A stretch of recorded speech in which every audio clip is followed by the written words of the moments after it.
Assalamualaikum warahmatullahi wabarakatuh. Salam sehat bagi kita semua.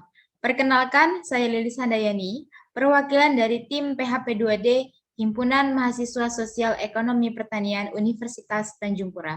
Di sini saya akan memaparkan PKP atau penilaian kemajuan pelaksanaan dari tim kami. Baiklah, langsung saja kita ke poin pertama. Di sini ada identifikasi masalah. Rumusan masalah yang pertama adalah bagaimana meningkatkan pH air pada lahan gambut sehingga dapat digunakan untuk kegiatan budidaya. Yang kedua adalah bagaimana teknik budidaya tanaman di lahan gambut yang dapat mengoptimalkan penggunaan lahan perkebunan. Selanjutnya di sini ada metode dan tingkat keterlaksanaan. Kami di sini yang pertama adalah mengadakan sosialisasi filter cangkang telur dan intercropping tanaman jagung di lahan karet dan 100% terlaksana. Untuk yang kedua, ada pengadaan peralatan dan bahan pembuatan filter cangkang telur dan intercropping tanaman jagung di lahan karet. Yang ketiga adalah melakukan penerapan filter cangkang telur. Penerapan di sini kita lakukan dengan mengajak para masyarakat untuk ikut serta dalam proses pembuatannya dan 100% terlaksana. Yang keempat adalah melakukan intercropping budidaya tanaman jagung di lahan karet yang meliputi pengolahan lahan, penanaman, dan perawatan dan 100% terlaksana. Selanjutnya ada indikator keberhasilan. Yang pertama, tercapainya tujuan kegiatan PHP2D. Di sini ada dua. Yang pertama adalah meningkatkan keterampilan masyarakat dalam melakukan teknik budidaya tanaman di lahan gambut di Desa Kuala Mandor B melalui teknik intercropping atau biasa disebut juga tumpang sari beserta dengan tanaman jagung. Yang kedua adalah menerapkan teknologi filter cangkang telur sebagai solusi cerdas dalam meningkatkan pH air pada lahan gambut di Desa Kuala Mandor B, yang mana tujuan satu ini 80% tercapai.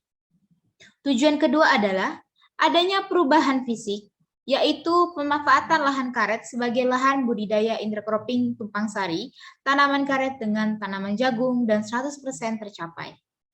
Yang ketiga adalah peningkatan peran masyarakat dalam melaksanakan program PHP2D 80% tercapai. Yang keempat adalah tersebar luaskannya keberhasilan program PHP2D di Desa Kuala Mandor B melalui media online. Luaran yang tercapai, ada dua luaran, yaitu luaran wajib dan luaran tambahan. Luaran wajib di sini yang pertama adalah kami membuat buku panduan teknik intercropping pada perkebunan karet di lahan gambut 100% tercapai. Buku ini kami bagikan pada saat melakukan sosialisasi. Yang kedua adalah buku panduan pembuatan filter cangkang telur 100% tercapai. Yang ketiga adalah publikasi kegiatan PHP2D di Desa Kuala Mandor B pada media sosial, yaitu media sosial Instagram dan YouTube dari PHP2D dan 100% tercapai. Untuk luaran tambahan di sini adalah jurnal, di mana jurnal ini masih dalam proses. Yang kedua adalah publikasi media massa berupa IG dan YouTube. Dan yang ketiga adalah adanya draft kerjasama dengan Gapoktan mengenai pengenalan penerapan inovasi pertanian di perkebunan karet. Selanjutnya adalah kesesuaian pelaksanaan kegiatan. Yang pertama, biaya.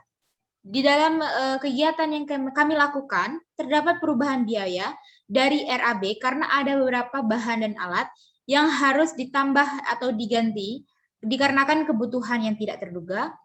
Lalu ada personil. Personil ini adalah kami terkendala karena 3 orang tim kami ini sedang melakukan program Merdeka Belajar, di mana program tersebut adalah magang. Dan artinya bahwa ketiga orang tersebut berada di luar kota, seperti itu. Dan yang untuk waktu, kegiatan ini tepat waktu dalam pelaksanaannya. Selanjutnya adalah alat. Perubahan alat yang digunakan dalam penerapan dikarenakan yaitu menyesuaikan kondisi lahan yang digunakan. Untuk metode itu tidak terjadi kendala, dan untuk komponen bahan terjadi perubahan dan penambahan. Selanjutnya adalah kekompakan tim. Yang pertama adalah intensitas atau frekuensi komunikasi tim dengan dosen. Komunikasi tim dengan dosen berjalan dengan baik. Kegiatan komunikasi ini dilakukan melalui online maupun secara tatap muka secara langsung dan 100% terlaksana. Untuk yang kedua adalah presentasi mahasiswa yang terlibat, yaitu 70%. Di sini kita bisa lihat peran apa saja yang telah dilakukan oleh dosen di sini adalah dalam untuk penyusunan proposal, dosen itu berperan dalam membimbing, mengarahkan, dan mengawasi proses penyusunan proposal yang disusun oleh mahasiswa. Yang selanjutnya adalah dosen memberikan masukan, saran, dan kritik dalam pengisian sistem MONEF. Yang ketiga, dosen membantu dalam menjelaskan bagaimana pembuatan filter cangkang telur dan budidaya jagung dalam sistem intercropping di lahan karet.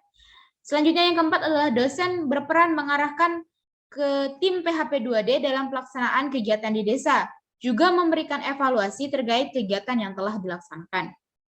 Yang kelima, jika terdapat kendala atau masalah terkait pelaksanaan, dosen selalu memberikan ruang untuk kita berdiskusi bersama agar kita dapat mencari pemecahan masalah atau mencari solusinya. Dan yang terakhir adalah dosen di sini melakukan monitoring kegiatan pasca pelaksanaan program PHP 2D. Selanjutnya adalah potensi keberlanjutan.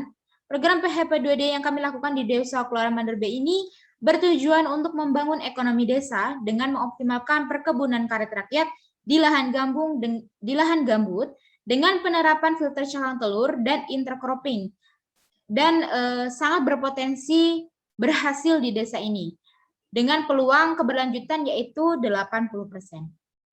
Cukup sekian yang dapat saya sampaikan, kurang lebihnya mohon maaf. Saya akhiri. Assalamualaikum warahmatullahi wabarakatuh.